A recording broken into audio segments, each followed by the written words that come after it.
बिस्मिल्लाहिर्रहमानिर्रहीम। अस्सलाम वालेकुम नाज़रीन, मैं हूं वासिम नसीर और आप देख रहे हैं हमारा यूट्यूब चैनल। नाज़रीन, हमारे साथ मौजूद हैं मशहूर मॉडल एस्ट्रोलॉजर, न्यूमरोलॉजिस्ट और माहिर इल्मुल अदात एम ए शहजाद खान साहब। अस्सलाम वालेकुम सर, क्या हाल है, कैसे हैं आप? वालेकुम अस्सलाम। बिस्मिल्लाहिर्रहमानिर्रहीम। इन्नल्लाह यअमुरु बिल अदली वल ihsan। बेशक अल्लाह हुक्म देता है इंसाफ करने का और एहसान करने का।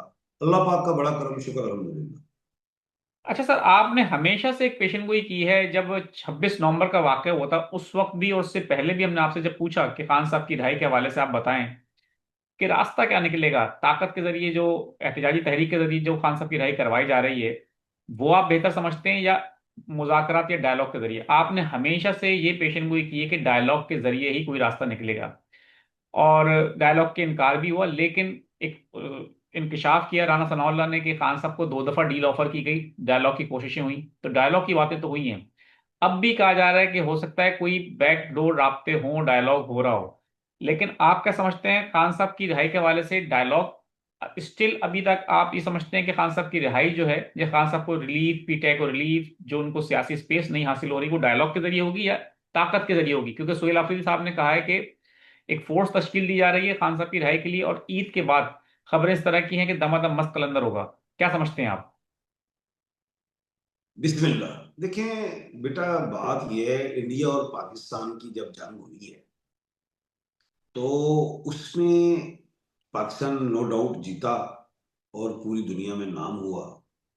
और ये पेशन गोई है मेरी।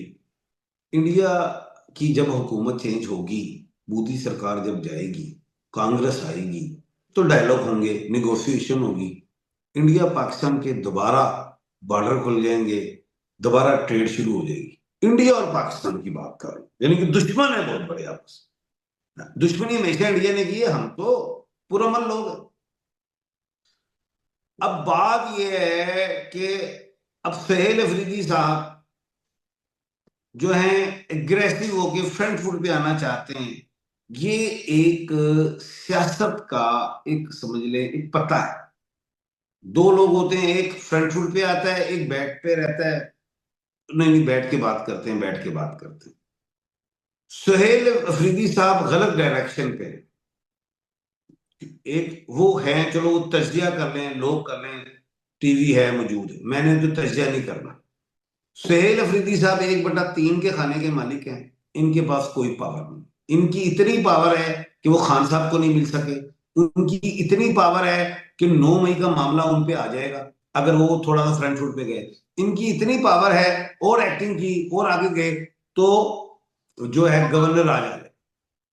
भाई इतनी पावर है जो कि 1/12 अली मीन गंडापुर के पास पावर थी। ये चीजों से वो बड़ी सिम्मत। वो अपनी मर्जी से जब चाहते थे इतवार को भी मिल लेते थे खान साहब से। 1/12 की वजह है, ये वजह है।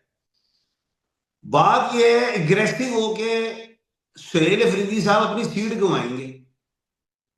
और जो मैं समझ रहा हूं वो ये है कि जो वीनस है 19 मार्च को मगरिब में गरूब हो जाएगी। जो सही सुहेल अफरीदी साहब अगर एग्रेसिव हुए तो अपनी सीट से जाएंगे। जो सैटर्न है 29 मार्च को मीन राशि में, यानी कि पाइसिस में, वो भी प्रॉब्लम देगा सुहेल अफरीदी साहब। ये दो बातें बड़ी अहम है, इसको आप लिख लें और उस टाइम पे आप मुझसे सवाल कर लीजिएगा कि खान साहब जो आपने कहा था। कल मुझे लोग पूछ रहे हैं खान साहब पाकिस्तान और इंग्लैंड की पेशन गोई करें। मैं कहा मैं नहीं कर रहा। क्यों जी? मैंने कहा हमारी टीम ही अनप्रिडिक्टेबल है, ये नहीं जीतेगी। उन्होंने कहा खान साहब कह रहे नहीं जीतेगी। मैं कहा मैं अपने पाकिस्तान के लिए मुंह पे ये शब्द भी नहीं बोलना चाहता, मैं तस्लीम भी नहीं कहा। इस लेवल का बंदा क्रिटिसाइज करूंगा पीसीबी पे, सब पे करूंगा, नहीं की मैंने पेशेंट।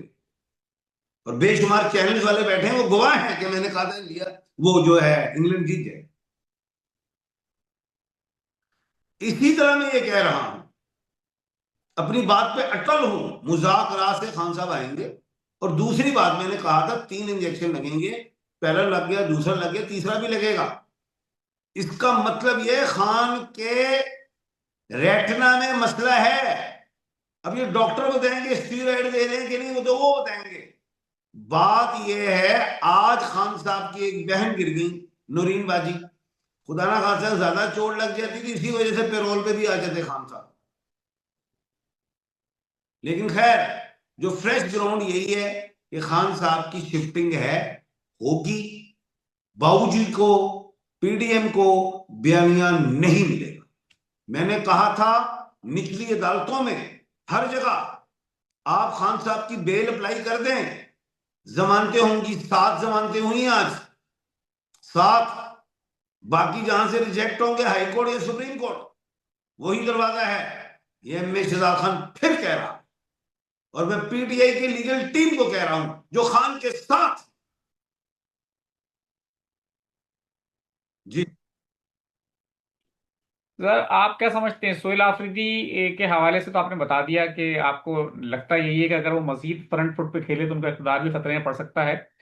लेकिन आपको लगता है कि जो एक फोर्स का उन्होंने ऐलान किया है तहरीक इंसाफ के अंदर, बहुत सारे लोग उसके खिलाफ हैं, तो कोई इस तरह की फोर्स भी शुरू हो सकती है, बन सकती है खान साहब की लीड के बाद? कोई अ, इस तरह की तैयारी तहरीक आपको नजर आती है? देखो, मैं ना एस्टेब्लिशमेंट से हूं, ना अदारों से हूं, ना आवाम से हूं। मैं मुल्क पाकिस्तान से, सबसे पहले मेरा मुल्क है। और जब मेरा मुल्क है तो फिर मेरी इस्टेब्लिशमेंट भी है, मेरे अदारे भी हैं, मेरी सरकार भी है, मेरे सियासतदान। ये पहली एक बात। सुहेल अफरीदी साहब नौजवानों को लेके फोर्स में आगे निकलेंगे तो वो, मैं देखें मेरे इस बयान से ना लोग, जो पीटीआई वाले जो है ना, वो गुस्सा खाएंगे कि खान साहब आप कैसी बात करते हो, हुकूमत के हवाले से बात करते हो। भाई हुकूमत के पास पावर होती है, चाहे वो 2 नंबर बैठी हुई है, वो फार्म बिल्कुल। 45 47 वाली बैठी हुई, 2 नंबर बैठी हुई, सबको पता है, पूरी दुनिया को पता है। लेकिन उनके पास भाई डंडा है। फोर्स को यूज करोगे, वही नौजवान बेचारों पे पर्चे होंगे, अंदर होंगे। ये एक दफा इस फार्मूले का अमल नहीं किया, बेशुमार दफा किया। मैं पहले भी कहता था संजानी में बैठ जाए, आगे ना आना डी चौक, काम गलत हो जाएगा। 26 नवंबर वाला वो मेरी पेशेंट हुई है पूरी। सुहेल अफरीदी साहब फ्रंट फुट पे आएंगे, वजारत आला से चले जाएंगे, और इनके दिन पूरे हो चुके हैं।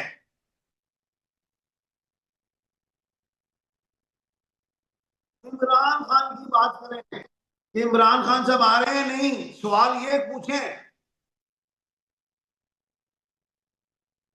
इमरान खान साहब के लिए 19 जून तक की डेडलाइन है। 19 जून तक की डेडलाइन है, इसको लिखें। लिख लिया सर। 19 जून तक मुज़ाकरात हों, बैकडोर पे हों, जैसे भी हों, लेकिन खान साहब डील से नहीं आएंगे, अदालत से आएंगे। लिख लीजिए, 19 जून गुजर गया तो फिर खान साहब बैठे रहेंगे अंदर ही। कब तक? 19 जून गुजर गई तो खान साहब बैठे रहेंगे अंदर। कब तक समझते हैं आप बैठे रहेंगे सर फिर, 5 साल लगभग? हुकूमत पूरी नहीं होगी, 5 साल हुकूमत पूरी नहीं होगी, नहीं होगी। उससे पहले ही आ जाएंगे फिर। मैं तो इस साल 19 जून से पहले खान साहब को शिफ्ट करवाना चाहता हूं, मेडिकल ग्राउंड पे।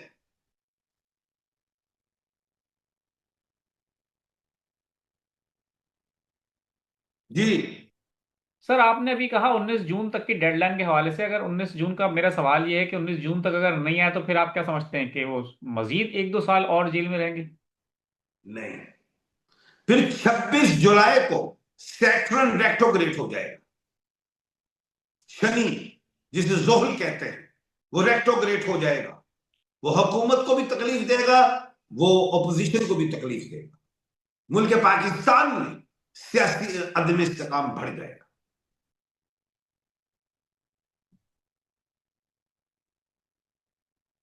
दुनिया में भी सियासी अदम इस्तेकाम बढ़ेगा 26 जुलाई के बाद। रिजीम चेंज होंगी, बड़े बड़े सूरमा, कोई अंदर होगा, कोई एक्सपायर होगा, कोई नेशनल डेथ पे जाएगा। 26 जुलाई को सैटर्न, शनि, जोहल रेट्रोग्रेड 2026 में हो रहा है। और राहु और केतु 5 दिसंबर को ट्रांजिट हो रहा है। जो मैं देख रहा हूं आप नहीं देख रहे, जो मैं कह रहा हूं।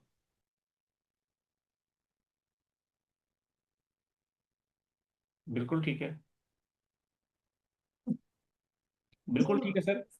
अभी तो इस 3 मार्च के ब्लड मून को, ल्यूनर एक्लिप्स को, खग्रास चंद्र ग्रहण को, चांद ग्रहण को सत्ता तो सामना करें।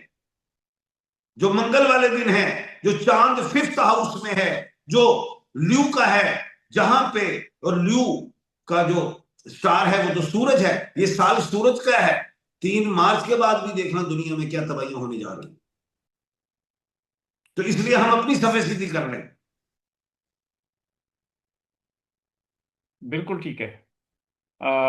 क्रक्स आपकी बात का यही है कि हमें अपनी सफ़ें सीधी कर लेनी चाहिए, और कोशिश ये हो कि इंतशार की सियासत ख़त्म करके मफाहमत की, मुज़ाकरात की आपने हमेशा बात की, मुज़ाकरात का ही रास्ता आपको नजर आता है। Thank you so much sir, हमें वक्त देने के लिए बहुत बहुत शुक्रिया। नाज़रीन, यहाँ हमारे व्लॉग का वक्त खत्म हुआ। मुझे और एम ए इशरात खान साहब को दें इजाज़त। आखिर में हमारा वही पैगाम है, मुस्कुराएं, प्यार बांटें और अपने आसपास के लोगों का ख्याल रखें। अल्लाह हाफिज़।